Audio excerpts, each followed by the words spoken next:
2 months ago, I uploaded a breakout video on my game, Classified Chaos, a multiplayer horror game in the same genre as Lethal Company, Repo, and Murky Divers, which, mind you, is very underrated. Probably. I mean, we probably have to go back to the ship, maybe? I don't know. Are you saying something? Hey, Alex, are you okay? I can't take this seriously. However, while that video talked about a couple of specific bugs and issues, the video covered a very broad span of the development of this game. This video aims to mainly explain how I saved my game from balancing heaven and hell.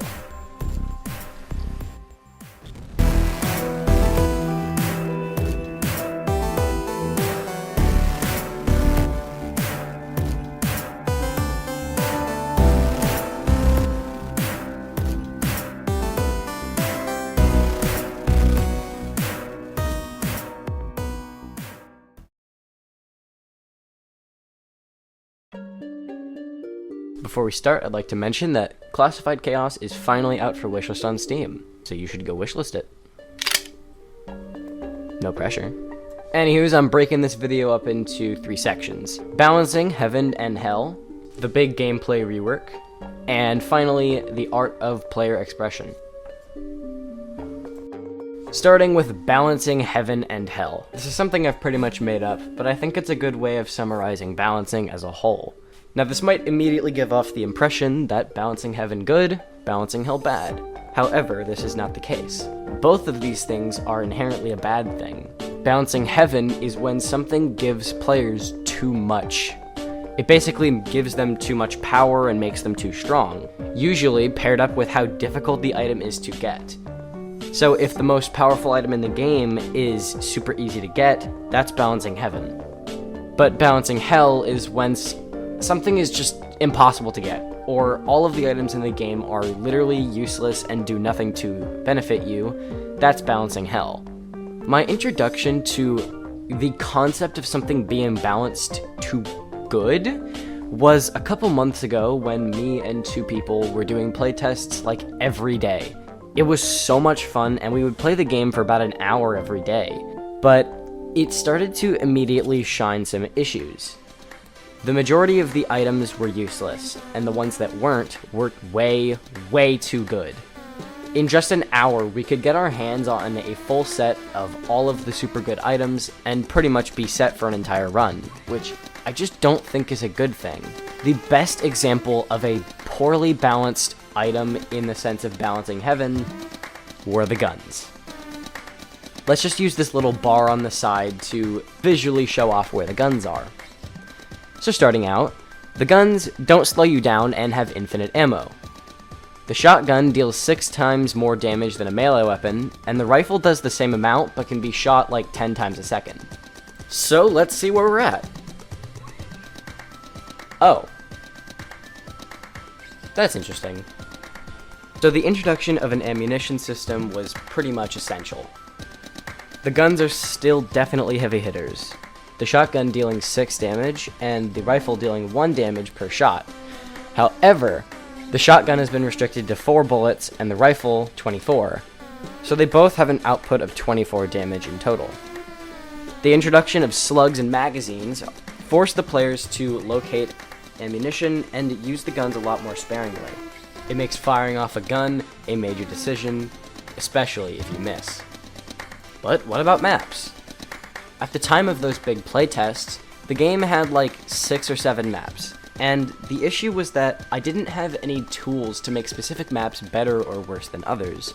So we gravitated towards a few maps and pretty much never went to the other ones. This was a big issue, which is why the big gameplay overhaul that I'll talk about in a minute has a lot more variation than the old one.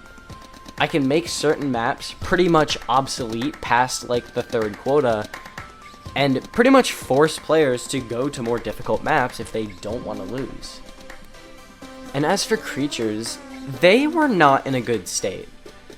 If we use this bar, the majority of the creatures fell either at the top, being super easy to deal with, or at the very bottom, being literally awful and an instant kill. A big reason for this was, A, guns could mow down any creatures that were killable, so only the killable ones were an issue, and the way that creatures detected players wasn't fair. It made them too smart, but not in a sense that they're doing it right, they just don't have enough information to work with. Which is where I have introduced a much more complex system for creature detection that is very important. We use two principles, raycasting and gizmos. We can use raycasts to basically draw a line between one point in space and another point in space. In this case, the creature's body and the player's body. We can then basically determine whether or not there are any walls or obstacles between these 2 points. If not, the creature can see you. However, if the creature is looking away from you, they can still detect you because the raycast doesn't care about where they're looking. So, we can use more raycasts to draw a cone. This cone is basically the monster's eyesight, and if the player is within that cone, and they can also draw those raycasts, boom, the creature now knows that they can see you, and there's nothing in between it. And then there's natural balancing. Natural balancing is weird because it kind of just automatically balances stuff for you as you change things about your game. For example, back to those big playtests, there were a handful of things that were really useful. The spawn crates, the skateboard, and the guns were peak. These were literally the best items the game had to offer. I've talked about how much I've worked to nerf the guns, but what about the other items? Well, the skateboard was indirectly nerfed when the interior got changed. The big, open, and clean white art gallery was super useful because you could skate around easily. When that got changed to a cramped and dirty museum, the skateboard was automatically nerfed and made worse. And the upgrade crates, as spawn rates were reworked and items were kind of forced into shops, they were super expensive, which made them automatically less viable. Both of these items have been forced to much more limited areas where they are good. The upgrade crates are restricted to late game, post like an hour and a half into your run, and the skateboard is restricted to the exteriors, which I think is very fair. It's still a very strong item, and I haven't even changed it. It's just that it's not useful everywhere, which makes it more fair. All of these super in-depth changes have made major leaps in making the game's creatures, items, and maps much closer to where I want them to be when the game is completed. The game no longer feels like in just an hour you can pretty much reach everything, find everything, and experience all that the game has to offer.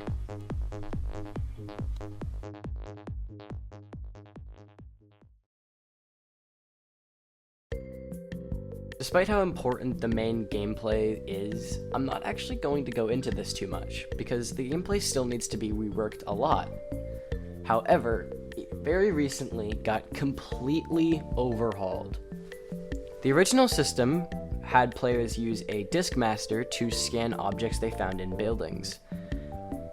When they scanned something, it would give them a little minigame, and depending on how you did and how poorly you did, you would get a prize. You can then upload all of the prizes that you get to your ship, and boom, that's the gameplay loop. This gameplay loop wasn't very good though. I had programmed the Discmaster to be a super robust brick of code that was impossible to change. In other words, adding more games was a hassle. It took like 4 hours to just add like 2 games, and both of those games were bugged.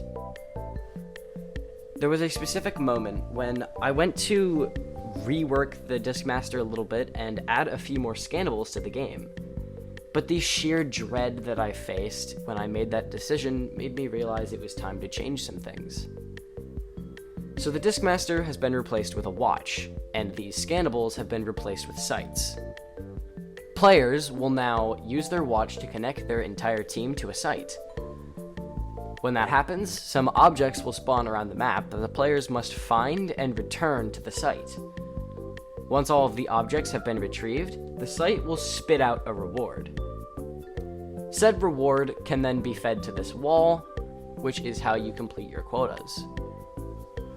I'm still debating whether or not I want the Foundation to be similar to Repo, where each mission is its own goal, or if you'll have to return the items back to your ship and then over the course of the whole quota, collect as much as you can, and then sell everything at the end to the wall at home base, like Lethal Company.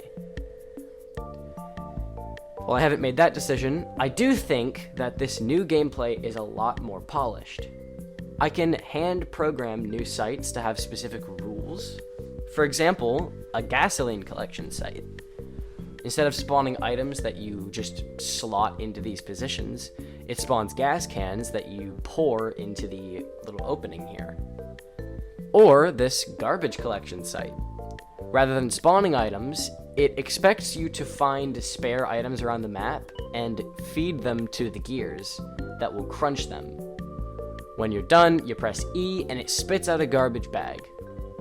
The garbage bag's worth is dependent on how much stuff you put in there. I'm even working on a new scanning mechanic with the watch. Basically a second mode that allows you to scan for things in a certain range. I was careful to ensure that this new system was not going to be a big brick of code. It's split up into its own little subclasses connected to a main bigger class.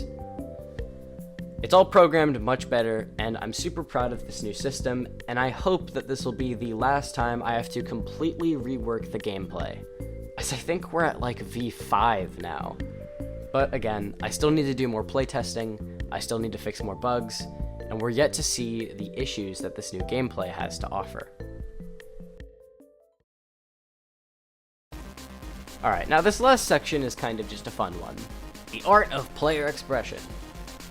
I want the player to feel like, when they play this game, their experience is tailored to them. The decisions they make and their personality should have very big influences on the game. The most basic form of player expression that we can give them is cosmetics, which is why I've introduced an egregious cosmetic system with so many options and combinations. We got hats, jackets, and outfits. I'm considering adding like accessories that you can pin to your character, but I'm not too sure about that. I have come up with a solution that locking cosmetics behind Steam achievements is probably the best option. You see, if I make the super egregiously what the hell cosmetics be locked behind super difficult achievements, then it won't matter that those cosmetics kind of throw off the immersion of the game for the other players. Because if you have this cosmetic, you've probably done some stupid challenge and you've played the game a fair amount. And at that point, the aspect of, ooh, I want to be super immersed, doesn't matter that much anymore. And making the more simplistic cosmetics be locked behind the easy achievements so that players can get a small catalog of just regular clothing first before they get the super crazy stuff, in my opinion, works super well. And honestly, I think the cosmetic system that's in the game right now and the one emote you do have, which is this little goofy dance, work perfectly fine. I've added so many cosmetics, and I'll put on screen the combination of outfits that you can wear right now, which is just an insane number. It's always cool to see people come up with cosmetic combinations that I never would have thought of, or used cosmetics that I didn't think had any good matches. I do feel like my game is starting to reach a point where it feels like a real game. It no longer just feels like something I've been working on for the last year and a half or so. It truthfully feels like a real game. And again, it's on Steam. Go wishlist it.